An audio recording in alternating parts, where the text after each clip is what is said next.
Capítulo 4. Cuando Jane y Elizabeth estuvieron a solas, la primera, que se había mostrado hasta entonces reservada en sus alabanzas al señor Bingley, manifestó a su hermana lo mucho que le gustaba.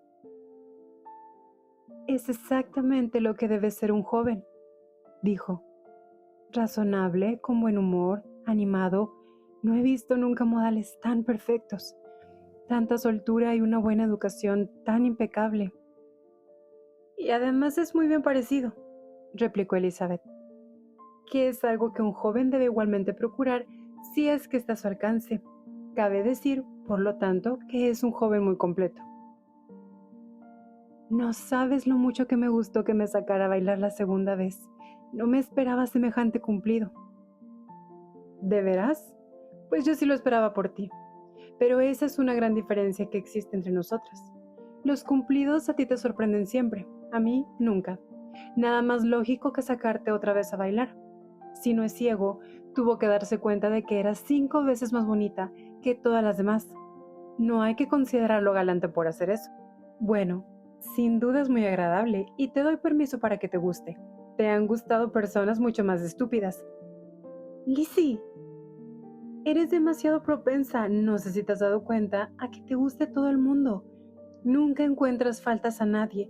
A tus ojos todo el mundo es bueno y simpático. No te he oído hablar mal de un ser humano en toda mi vida». No quisiera precipitarme a la hora de censurar, pero siempre digo lo que pienso.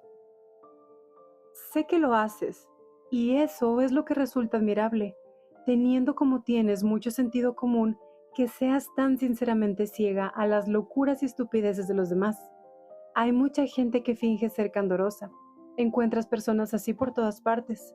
Pero ser candorosa sin ostentación ni segundas intenciones, resaltar lo bueno del carácter de todo el mundo, mejorándolo y no decir nada de lo malo, eso es algo que solo tú sabes hacer. De manera que también te gustan las hermanas de ese caballero, ¿no es cierto? Sus modales no están a la misma altura. Al principio no, desde luego, pero son muy agradables cuando hablas con ellas. La señorita Bingley va a vivir con su hermano y le llevará a la casa. O mucho me equivoco, o vamos a encontrar en ella una vecina perfectamente encantadora. Elizabeth guardó el silencio de quien otorga, pero sin estar convencida.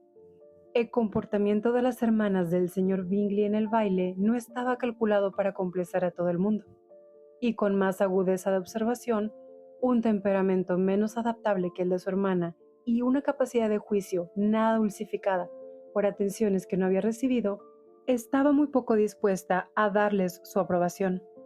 Eran sin duda damas muy distinguidas, a quienes no faltaba el buen humor cuando se encontraban a gusto y perfectamente capaces de mostrarse agradables cuando así lo decidían, pero al mismo tiempo orgullosas y engreídas.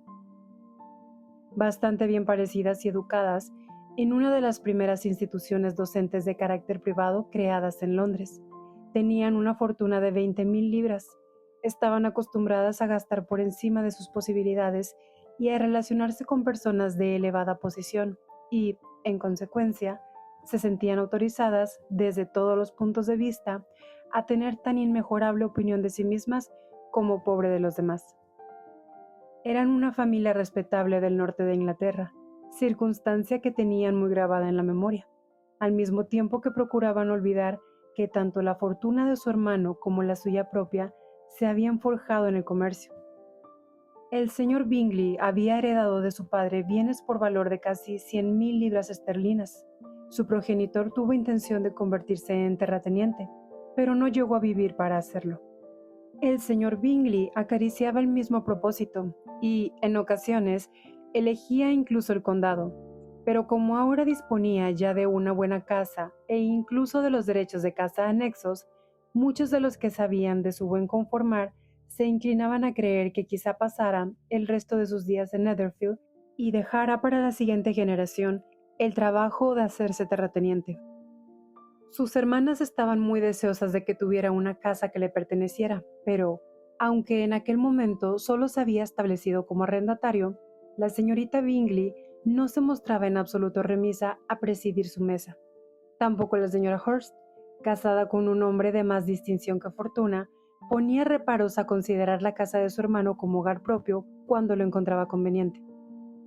No habían transcurrido aún 2 años desde que el señor Bingley alcanzara la mayoría de edad cuando una recomendación accidental le llevó a interesarse por Netherfield House. La examinó por fuera y por dentro durante media hora. Le agradaron su situación y las principales habitaciones. Le satisfizo igualmente lo que el propietario le dijo en alabanza de la casa y cerró el trato inmediatamente. Entre Darcy y él existía una amistad muy firme, a pesar de la gran disparidad de caracteres. A Darcy le gustaba Bingley por su simpatía, carácter abierto y buen conformar, si bien era difícil imaginar modos de ser que presentaran mayor contraste, y pese a que él nunca parecía descontento con el suyo.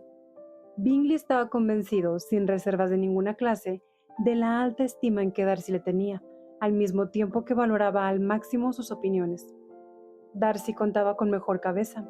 No es que Bingley fuese torpe, tan solo que Darcy era muy inteligente, al mismo tiempo que altivo, reservado y exigente, y sus modales, si bien reflejaban su buena educación, no hacían de él una persona atractiva. En ese aspecto su amigo le aventajaba en gran medida. Bingley podía estar seguro de despertar simpatías allí donde se presentara. Darcy conseguía ofender casi de continuo.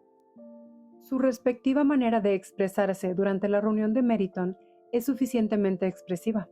Bingley nunca se había encontrado en toda su vida con personas más agradables ni con chicas más bonitas.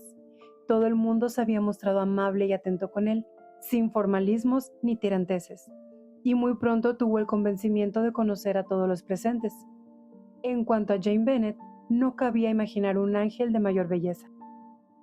Darcy, por el contrario, había visto a una colección de personas de escaso atractivo y nula elegancia, y no había sentido el menor interés, por lo que no recibió cambio atenciones ni placer de ninguna clase. Reconoció que la mayor de las Bennet era bonita, pero añadió que sonreía con demasiada frecuencia. La señora Hurst y su hermana le concedieron ese último punto, aunque sin dejar por ello de reconocer que Jane les gustaba y que la consideraban una muchacha muy agradable a quien no tendrían inconveniente en tratar. Se la definió en consecuencia como muchacha encantadora, por lo que el hermano de las dos damas se consideró autorizado, al contar con semejante recomendación, para pensar en ella como mejor le pareciera.